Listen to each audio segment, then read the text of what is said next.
Hailing from the streets of Crown Heights, Brooklyn, refined through fire and brimstone, the personification of the phrase, got 'em, gimme those, and gimme my gills for my Brooklyn heads. Quick off the dribble, hard worker, explosive, tough, cerebral, can make nothing out of something. Reminiscent of those old school New York ball handlers and dribblers who could catch you off the hezzy or the crossover and beat you with an extra step to the basket. But when you look at his 29% from the three-point line, you may cringe. And when you look at some of his decision-making, you wonder. And when you look at his team's overall body of work, you may come away unimpressed. So what is it about James Bouknight? Is he another high-level, high-usage guard who over-dribbles and tries to do too much? Or one player that can elevate to one of the top combo guards with a tweak here and there once he gets to the NBA? Is he a Jaylen Brown type of project, or Monte Ellis at best? Follow me along in this video as I break down the positives, the negatives, as well as his comp, and provide some additional color on his game overall. But before we get started, make sure to hit the likes, subscribe to the channel with the dark notification bell so you get each and every notification for each and every video I put out. And make sure to leave a comment at the end of the video. I do get back to all my followers and subscribers once they put things in the comment section. I like interacting with you guys. This is a Legion of Knicks official scouting video of James Bouknight. And without further delay, hit that rock!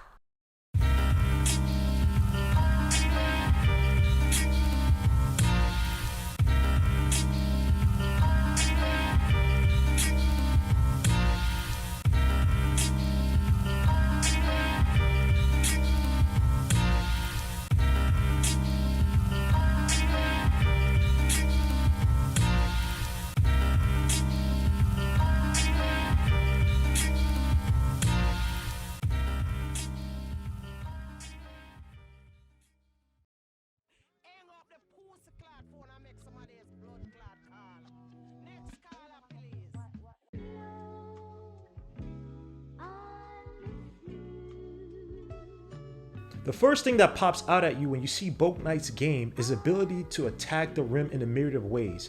He has a great downhill attacking ability. Overall, the sophomore from Crown Heights averaged 65.8% at the rim for the 2020-2021 season, which is a very good percentage for a combo guard tasked with carrying UConn's offense. On the dribble, Bouknight can punish you with his hesitation, leaving defenders guessing for a split second before getting burned. He can get lower and beat you off the dribble, as he showcased many times in that first game against Creighton. If he can't beat you to the basket, he displays a strong ability to use his body leverage to attack and finish on his preferred right side and hand. And combined with his explosiveness right at the rim, his quick first step can leave defenders vulnerable to sloppy fouls as they try to reset on the speedy Bouknight. Bouknight generated a free throw draw rate of 37.5% for his sophomore season at UConn, and an overall 35.3% for his career. And to complement that ability, he hit 77.8% of his shots at the stripe in his sophomore season, and 80% for his career at UConn, which will bode well for controlling the tempo of games, especially in stopping the team's comeback or late in the fourth quarter. And Bouknight's overall isolation numbers are in an elite space, averaging 1 point per possession and ranking in the 84th percentile across all the NCAA. Thus all the double teams he saw throughout the season. And let's not forget his ability to finish on both sides. Now, I do think he favors the right a little bit more than the left, but this is a guy who can do reverse layups, can finish with his left. He's very adept once he gets to the basket. Bouknight's ability to play off the ball is a strength that's not a glaring one, but one that shows a lot of promise. According to Synergy, he played off screens about 10% of the time, and averaged 36% from the field and 46% effective field goal percentage, generating .821 points per possession, which is average according to the platform. So he's nowhere near a finished product. However, when you take into account that he was the main target for his team's offense, typically attracting the other team's best defenders, in this play, you see an example of Bouknight's hard work on both sides of the play. Initially setting a pin down screen for his teammate, Tyrese Martin, then coming around to the top of the key for the three-point shot. This play, of course, falls apart because of the offensive foul by his teammate, but nonetheless, you see Bouknight's ability to play on the ball and be an impactful player. Another underrated attribute regarding Bouknight's off-ball ability was his rebounding. He averaged 5.7 rebounds for the season, 1.5 offensive rebounds, and 4.1 defensive rebounds, which is fairly solid. But the thing that really stood out to me was his activity in crashing the boards and making sure to finish missed shots by either his teammates or himself. The explosive ability and the hard work he displays on the offensive boards would not only help his teammates get second chance points, but it'll also help him buy him some time with regards to his shooting touch, allow him to be productive on the floor, where his coach doesn't have to yell at him to crash boards or be productive if the ball's not in his hands. Last positive on James Bouknight is his ability to defend, whether in isolation, against the pick and roll, on the reset to defend the spot-up shot. James Bouknight is a willing and capable defender.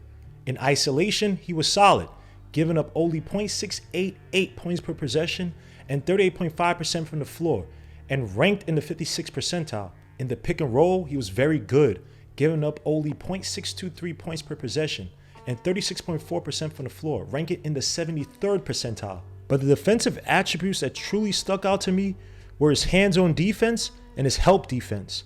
With regards to his hands, Bouknight showcased an ability to be slick and annoying with them, frustrating sloppy ball handlers and showing a high degree of effort whenever the ball handler left a window open for a defender to get a steal. When it came to his help defense, Bouknight showed a valiant effort to double team players at opportune times, or to steal the basketball from unsuspecting ball handlers who didn't see him coming. Look at this play. Bouknight takes a gamble but attacks the post player by jumping into initial line of sight. Bouknight confuses and scares a post player, forcing him into an errant shot for the miss. In the NBA, you hope your wings and guards are this high school level aggressive on help defense.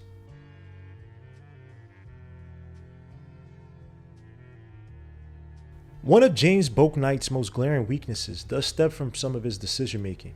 Now granted, his team did not provide him with much help in regards to having a legit number 2 player to take off attention for Bouknight, thus the high degree of double teams he saw throughout the season. However, some of that poor assist-to-turnover ratio was fueled by bad decisions.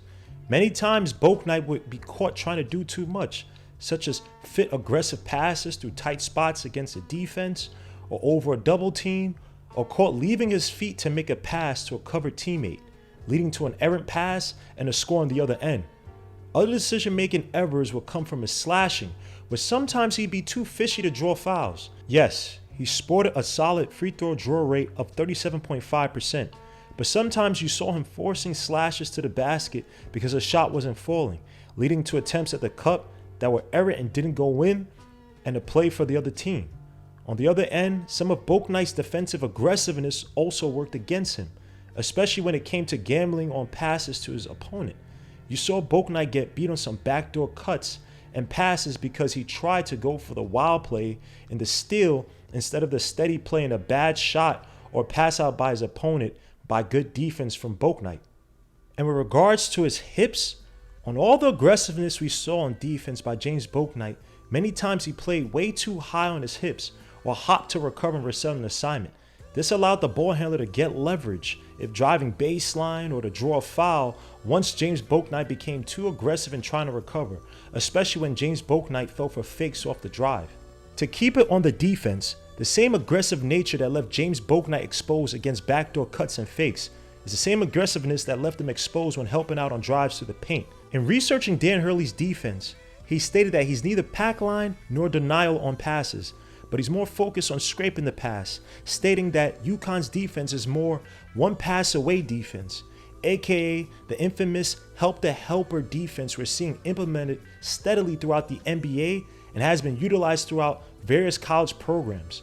And despite Bouknight's good defensive numbers against spot-up shots, Bouknight sometimes had lapses where he was caught watching the offense try to go to the paint or the pass to the wing or the top of the key and would be a second or so late in recovering to his opponent. If he's to succeed in the help defense in the NBA, he has to be a half a step early and be able to peek inside on paint drives while be able to recover on his assignment, or even better yet, play the passing lanes on those long passes to his assignment for the steal. This next negative revolves around James Bouknight's shooting, but there's some context to it. There were many times when Bouknight would take poor shots that may not have been warranted, even as a primary scorer and playmaker on the team without much help. There were many times throughout the season where James Bouknight would take shots with a lot of time left on the clock.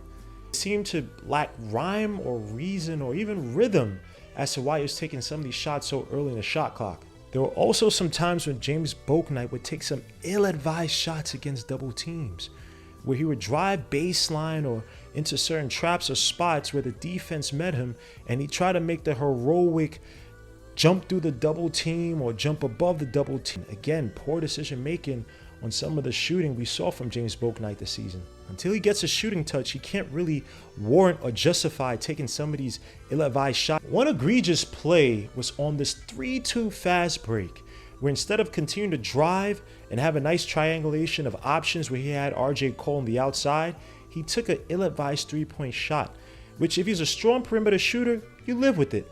But at 29%, I want Bouknight to be aggressive in getting to the cup and forcing the issue against the defense. Now, there were some shots that didn't go in, but were overall good looks. He'd use a step back jumper, he'd drive to his preferred spot, the elbow or the foul line, take that one hard step and lift for the shot, and it just didn't go in.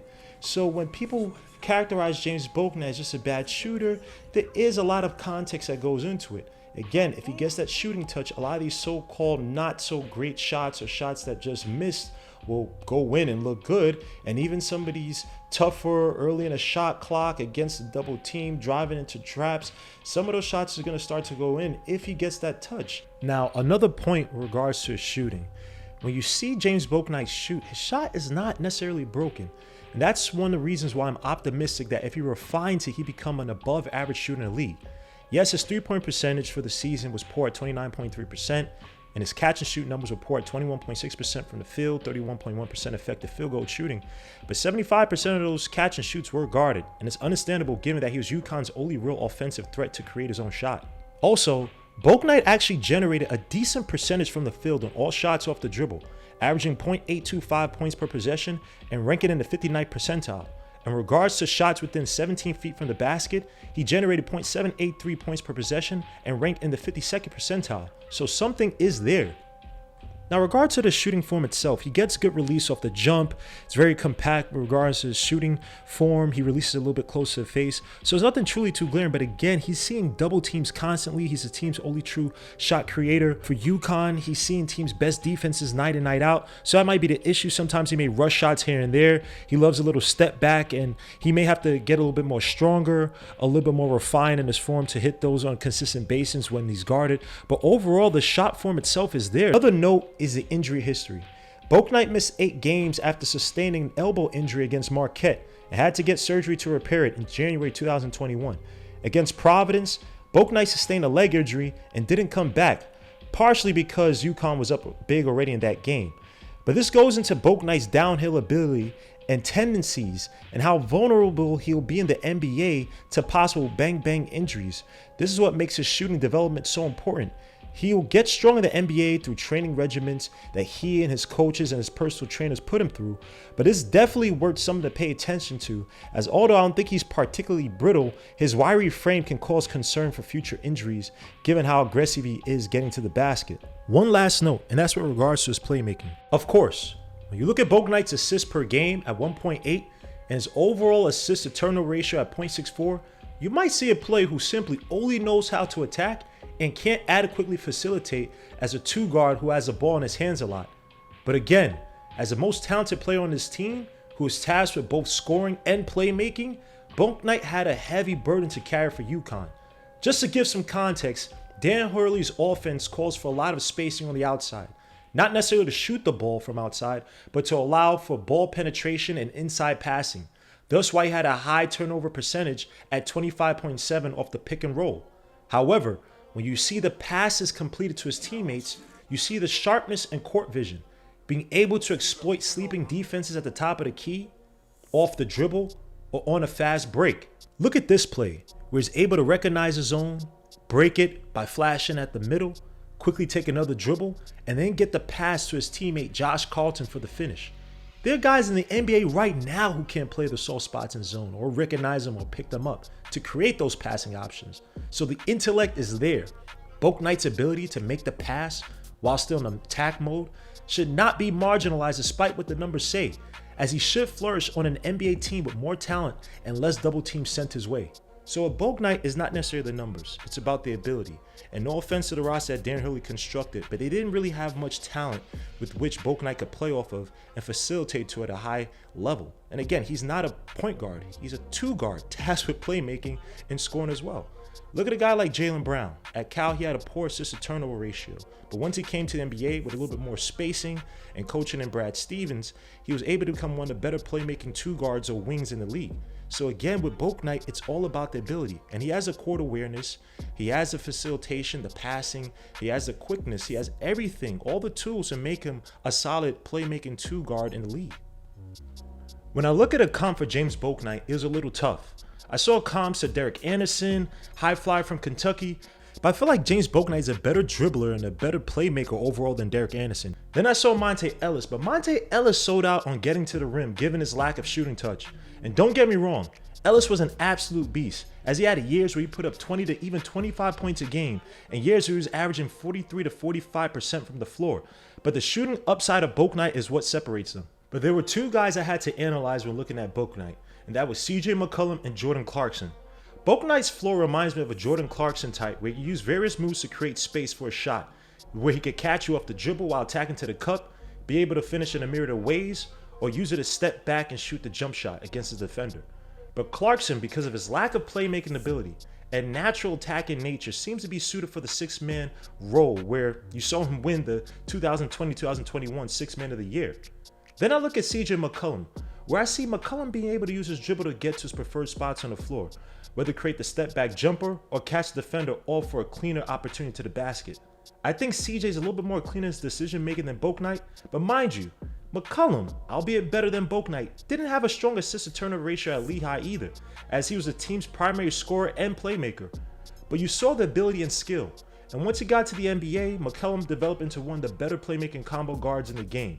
Granted, McCollum came in as a better shooter from the outside, and Bouknight is a little bit more explosive, but they both love using that dribble to create space and catch the defender in order to set up the offense, although Bouknight is taller and a little bit more explosive.